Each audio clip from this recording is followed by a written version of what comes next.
Let's look at the literature review, because it's really important to do this as thoroughly and as comprehensively as you can, given the time that you've got, because it serves some very important functions. And let's have a look what these entail. Firstly, without a good literature review, it's going to be difficult to clarify your purpose, focus, and some of the key underlying assumptions behind your research question or the area of interest that you want to look into. It's only by getting a good handle on this can you really position your research into something that's likely to be meaningful and of interest to other people in the long run. If it's already been extensively done, it may not be particularly interesting or relevant to anybody apart from yourself. Okay, now when you do research, there's something called research paradigms that we'll go into a little bit more detail later in another episode. But essentially it's about the perspective, the approach, which in turn influences the type of methods that you use when you're doing research. And these fundamentally underpin the research activity.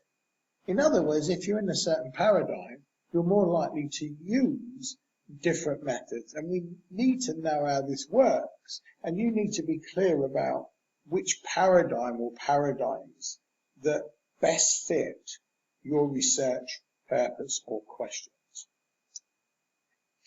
And very important, fairly obvious point, it will show what you're doing in terms of the topic, the questions, and how this fits in with other work in the field and what's been found and what some of the big questions still are. So it's important to make these connections, because when you finish your research, you're going to be making comparisons with other research in the field in order to build theory.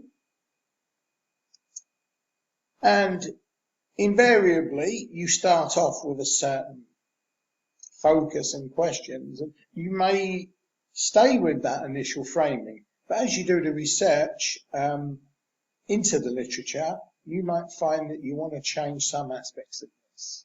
So it's well worth doing thoroughly. Let's move on to the second slide. When you look at the literature, it needs to connect invariably to your questions. And in doing this, you become very familiar with the key concepts that may come into play when you actually do your research or investigation.